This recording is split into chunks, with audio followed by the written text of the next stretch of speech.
Chapter 4.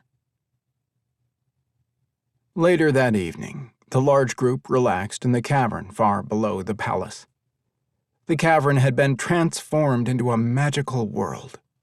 3 times a year, Easter, Halloween, and Christmas, Kara and a large group of volunteers would change the attractions to reflect the new Earth holidays that Kara and the other women had introduced to the people of Valdier.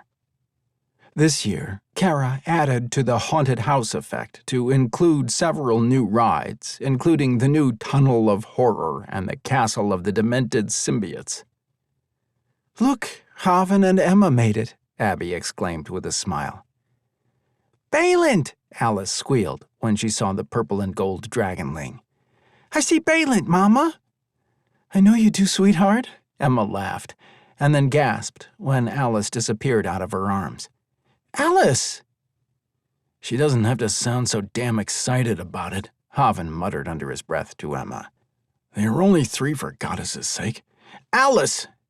"Let them be, Haven," Emma said in a soothing tone, placing her hand on his arm. "Look at them." Haven's gaze turned back to his daughter and softened. Alice had her arms wrapped tightly around the small purple dragon's neck. She was giggling while Balint did his best to try to wiggle out of them. His expression darkened when he realized why. "It's okay," Emma whispered, sending a wave of soothing energy through him when he started forward. "He licked her cheek," Haven muttered. "Yes, and she squealed and let him go," Emma chuckled. "He sees her colors," Haven tried to argue, turning to look at Emma.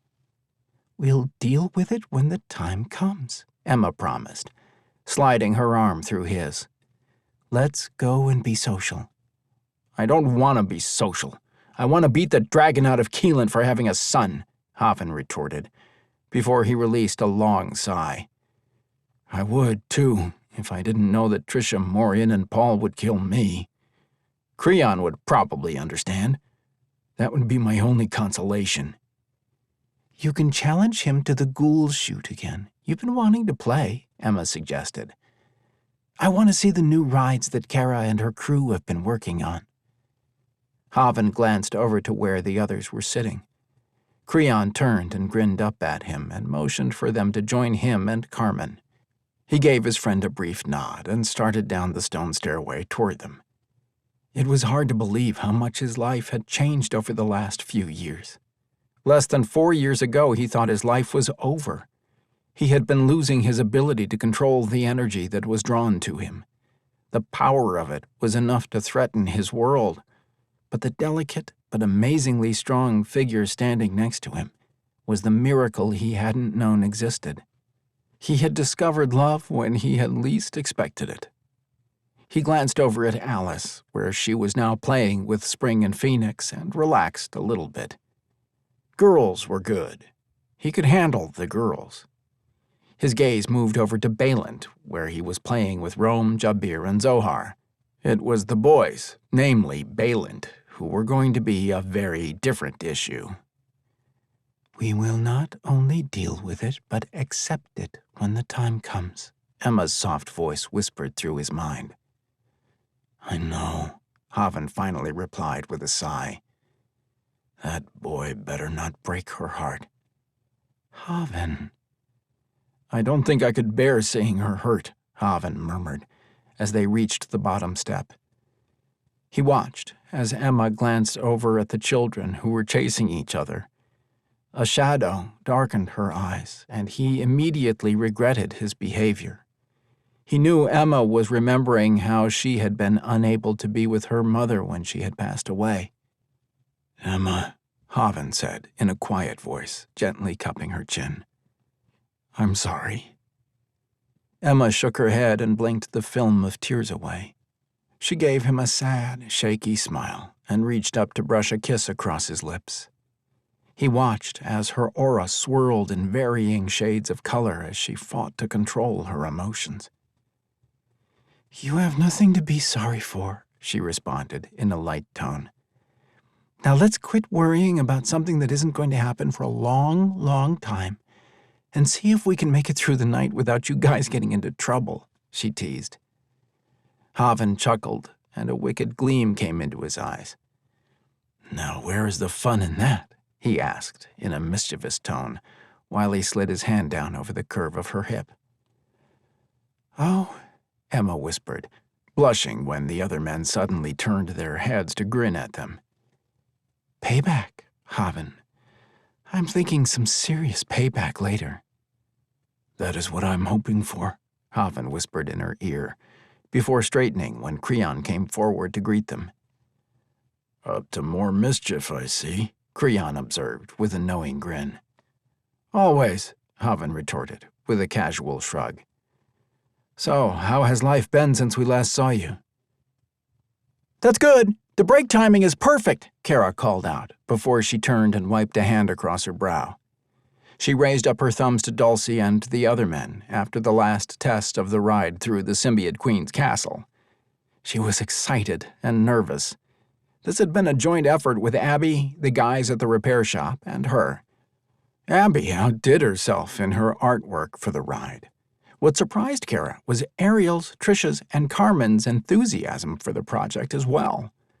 They had worked on the Tunnel of Horror with the other teams of engineers, artists, and programmers, while Traylon, Dulcie, and she had focused on the castle.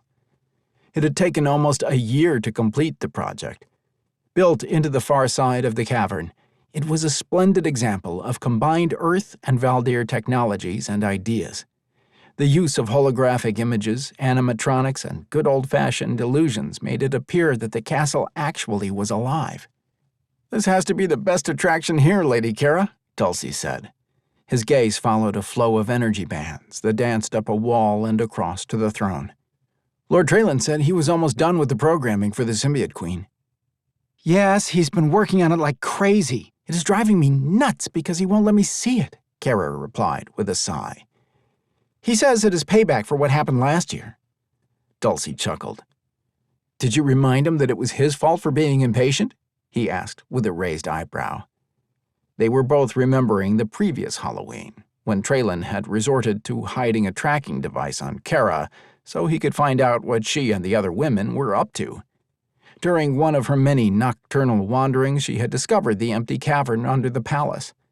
Her imagination ignited, and with the help of the other women and a few of the guys from the workshop, they had worked tirelessly to transform the area into an underground amusement park for the residents of Valdier and an enchanting playground for the children. Kara had suggested keeping it a surprise, but the men had been just as determined to discover what they were doing. Kara hadn't realized what the men were up to until it was too late and Traylon had placed a tracking device on her to discover where she was disappearing to during the day. "Oh, he knows," Kara retorted, picking up her tool bag. "Also, if he ever puts another tracking device on me again, he knows where it will end up when I find it." "I'm sure he understands the danger of doing that," Dulcie responded with a slight grimace. "It sounds very painful." "It would be," Kara laughed. "Thank you for all your help on this project, Dulcie." "You are most welcome, my lady," Dulcie replied in a softer voice. "Are you ready for the first ride?" "I think tomorrow will be soon enough," Kara said, glancing around one more time before she turned and looked at Dulcie. "I know the others are excited to see it completed. Traylon needs to finish the Queen's programming first, though." "I look forward to seeing their reactions," Dulcie said. "We'll have everything ready once Lord Traylon has completed his program." "Thanks," Kara replied with a cheerful grin that quickly faded to a grimace when she saw the time.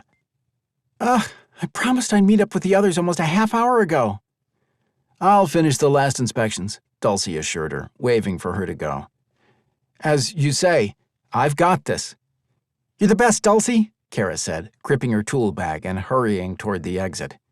"See you guys tomorrow," she called out to the other men with a wave of her free hand. "Good evening, Lady Kara," a chorus of amused voices echoed behind her as she disappeared through the massive front doors.